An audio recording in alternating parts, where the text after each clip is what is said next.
नमस्कार, आप देख रहे हैं एक्स्ट्रा डोज। सीएम योगी ने एक लक्ष्य तय किया था 40 करोड़ का महाकुंभ के लिए। 40 करोड़ का वो लक्ष्य अब 50 करोड़ का भी आंकड़ा, सरकारी आंकड़ा जो दिया जा रहा है सरकार की तरफ से, उसके मुताबिक ये आंकड़ा पार हो चुका है। विपक्ष कह रहा है कि नहीं, ये आंकड़ा झूठा है, एआई तकनीक से ये आंकड़ा दिखाया जा रहा है।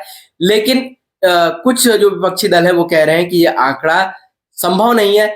कुछ विपक्षी दल ये कह रहे हैं, तंज कस रहे हैं, जैसे अखिलेश यादव ने कहा कि ये आंकड़ा 60 करोड़ के पार है, जो सरकार बताना नहीं चाहती, छुपाना चाहती है, क्योंकि तब पोल खुल जाएगा कि इतने लोग महाकुंभ में आए लेकिन सरकार व्यवस्था नहीं दे पाई, उचित व्यवस्था नहीं दे पाई, और इस कारण सरकार की बदनामी होगी। जो व्यवस्थाएं होनी चाहिए थी वो सारी व्यवस्था नहीं थी महाकुंभ में।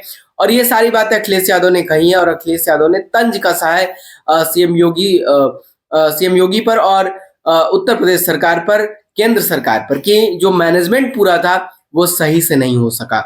लेकिन अब तक जो लोग भी महाकुंभ गए और वहां से वो लौटने के बाद जो उनकी प्रतिक्रिया थी वो सराहनीय थी, और एक तरीके से महाकुंभ के इस पूरे आयोजन में जो भूमिका है सरकार की, उसके लिए पॉजिटिव थी। यानी कि लोग कह रहे हैं कि जो व्यवस्थाएं हैं वो जिस हिसाब से भीड़ वहां पहुंची है उस हिसाब से बहुत अच्छी है, क्योंकि जिस भारी मात्रा में जहां श्रद्धालु पहुंच रहे हैं स्नान करने के लिए संगम तट पर, वहां इससे ज्यादा व्यवस्था करना मुश्किल है। और जो भारत में जिस तरीके से लोगों का रहन सहन है, लोग जो खुले तौर पर घूमते हैं, और बहुत सारी आदतें लोगों की ऐसी है जिन पर आप लगाम फोर्सफुली ही लगा सकते हैं।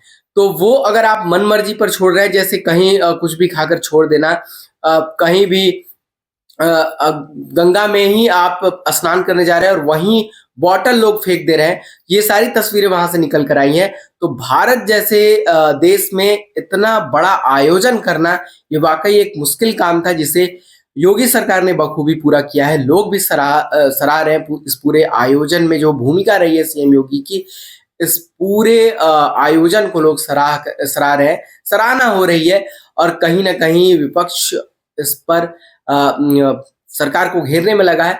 कुछ मुद्दा तो इस पर ठोस नहीं मिल पा रहा है। एक जो भगदड़ हुई थी, जहां मौत का आंकड़ा सरकार पर, विपक्ष का कहना है कि भाई मौत का आंकड़ा इन्होंने छुपा लिया, लेकिन सरकार कह रही है कि नहीं, इसमें जो लोग लापरवाही, जिनकी लापरवाही सामने आएगी, हम उन्हें दंड भी देंगे। लेकिन जो कुछ भी हुआ वो ज्यादा लोगों के एक साथ पहुंच जाने से और कुछ गलत फहमियों की वजह से बैरिकेड टूटी, और उसकी वजह से हादसा हुआ, जो प्रथम दृष्टया दिखा है। लेकिन जांच होगी और जांच के बाद जो सामने आएगा उसके हिसाब से कार्रवाई भी हो जाएगी। तो सरकार के हिसाब से ये पूरा आयोजन सफल है, और विपक्ष के हिसाब से इस आयोजन में बहुत सारी कमियां हैं।